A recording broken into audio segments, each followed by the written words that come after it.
Welcome to the Mobile Home Park Mastery Podcast, where you will learn how to identify, evaluate, negotiate, perform due diligence on, finance, turn around, and operate mobile home parks. And now, here is your host, the fifth largest mobile home park owner in the United States, Frank Rolfe. I just got a postcard about a 209-space mobile home park in Aurora, Colorado, selling for $42 million. Meanwhile, the largest office building in St. Louis, built back in the 1980s, a giant tower, sold for only $4 million. And a large regional mall with over 500,000 square feet sold for only $12 million. Who would have ever believed a single 200-space mobile home park would one day be worth more than a high-rise office tower or a regional mall? This is Frank Rolfe, the Mobile Home Park Mastery Podcast. We're going to talk about how did all this happen? How did mobile home parks become worth more than giant malls and giant office buildings? Well, the first observation would be we've had some definite shifts in megatrends. The internet and online shopping has just absolutely decimated retail. You see that everywhere you go, every shopping center, every place that you typically saw packed with stores. Suddenly they're a third empty, a half empty. And look at the quality of those tenants. Those have gone from, the 4- and 5-star big national chain retail shops to things as strange as people selling garage sale items inside malls. We have one of those in a big mall in St. Louis. So the internet and the ability to shop at Amazon and other similar venues has literally ruined retail. And that's why those big malls, which now stand at huge levels of vacancy, which lower rents from customers who are renting space, who are not really grade A potential, has destroyed their values. And then you have the megatrend of remote work, which has basically killed off the demand for office space. It wasn't that long ago that all Americans had to go to the office. If you wanted to hold a job, you had to go to an office and be there every day from a certain time in the morning till a certain time at night. And if you didn't do that, what happened? Well, you got fired because being there was part of being paid. But now, thanks to COVID, and the movement started a little bit before COVID, but certainly COVID was the final nail in the coffin. Americans no longer desire to nor will go to the office. Even after COVID, when they called all those remote workers back, what happened? They said, no, we're not going to go back. And many companies, worried that they would lose their workers and lose their ability to compete, suddenly agreed and simply said, okay, you don't have to come back in. And with that concession came the end of office buildings values as we know it. But they still haven't found any megatrend to shift how we house Americans. We can't float housing in outer space. We can't let people sleep on radio waves projected off giant towers. So as a result, megatrends for mobile home parks have been very favorable. We've seen nothing but an infinite rise in demand for affordable housing, as we simply can't figure out ways to build housing affordably any longer. And it's unlikely to change because the cost of an average lot in America is now $80,000. So the thought of building a cheap house, well, that's gone well out the window. So the first reason that mobile home parks have now eclipsed in valuations, office buildings, and shopping centers is simply because we were on the right side of the megatrends and they were not. And that, for the most part, is luck. No one ever would have imagined decades back that this could have ever occurred.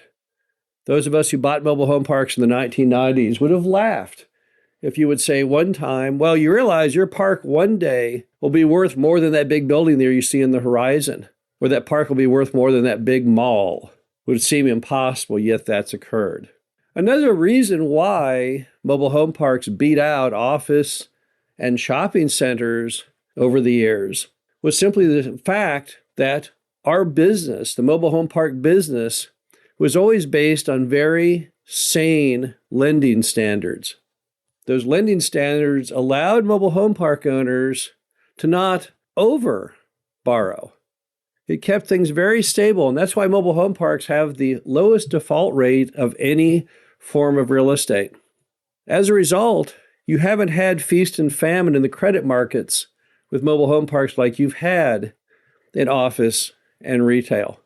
Because those constantly, because they have such problems economically, have lost confidence with lenders, and it's harder to get loans. When a lender makes a loan on a 200-space mobile home park in Colorado for $42 million, they're doing so because they really believe that their money is secured, that they'll get their money back. But it's very, very hard, given the performance of office and retail, for lenders to jump out there and do that. A big reason why mobile home parks have beat office and retail is around one single item, and that is simply you can't build any more mobile home parks. You see, all of real estate in America has long suffered from the lack of what Warren Buffett calls a moat, which is a barrier to competition. If you read any books of Warren Buffett, one of his basic tenets of business is you want to be involved only in businesses that have a moat to shield you from competition and all of the bad things that happen when your business must be constantly attacked by competitors. But mobile home parks don't have that burden because cities have not allowed new ones to be built in nearly half a century. And they're unlikely to ever relax that. In fact, I would bet almost anything that they won't. The average American stigma on mobile home parks, as we all know, is fairly atrocious. They all assume that mobile home parks are the bastion of what Hillary Clinton called the deplorables, although she referred on that to the Republican Party. But in this case, those individuals who all of us as a collective group in society think is at the bottom of the food chain as far as people that we want to live around. So because of that false narrative, what has happened is cities want nothing to do with parks. And the general values of surrounding housing to mobile home parks always are punished. If you look at the price of a house on Zillow next to a mobile home park and the same house a few blocks away, you'll see that home may be down 20, 30, 40, even 50% of value due to that proximity. And since you can't build more mobile home parks, since that competition is off the table, you don't have the perennial nemesis of retail and office, which is basically overbuilding. That, in many ways, is the key factor why mobile home parks have maintained and gone up in value over time, while retail and office have declined. Typically, builders are a strange group. They'll just keep on building until the lenders stop them. They don't seem to understand or comprehend the concept that you can have too much office space and you can have too much retail space. Mobile home park owners, they're the ones who actually could have built many, many more properties because the demand for housing, as we all know, at this moment on affordable housing is nearly unlimited.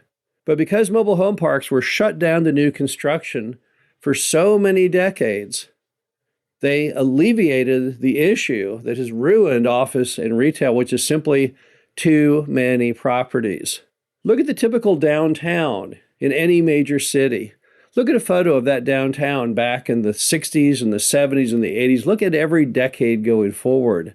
Look at the change in the skyline. How many buildings were built? My heavens, how many high-rise buildings do you even need? And the same with malls. I remember when they first brought out malls back in the 1960s. You had very, very few. I remember back in Dallas, we basically had 3. Today, how many do you have? Oh, I don't know, 5 or 10 times that many. So there's simply too much retail space competing for too few tenants. So that alone is probably the chief reason why mobile home parks beat out, in the end, office and retail. But there's even more reasons. A big one is just future potential. Mobile home park lot rents are absurdly low in the United States. It's a topic that makes people uncomfortable, but it needs to be addressed. The average lot rent in America is around $300 per month, at the same time that the average apartment rent is nearly $2,000 a month, and the average home sale is $400,000. As a result, we know that there's plenty of room for those rents to increase dramatically.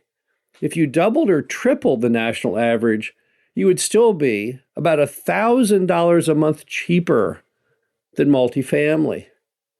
So anyone buying a mobile home park knows instinctively that the ability to grow that NOI over time is astoundingly high.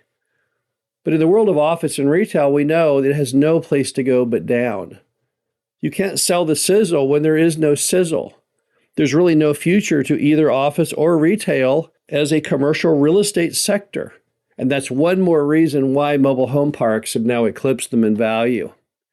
The bottom line is, back in the 1990s, I would have never imagined I could ever record a podcast on the fact that a simple 200-space mobile home park is worth more than St. Louis's largest office building and worth more than a 500,000 square foot shopping mall. But yet it is the truth, and it's an astounding fact. This is Frank Rolfe, the Mobile Home Park Mastery Podcast. Hope you enjoyed this. Talk to you again soon. Thank you for listening to the Mobile Home Park Mastery Podcast. Be sure to visit us at mhpmastery.com to subscribe to the show, read our show transcriptions, and access all of our great information on mobile home park investing.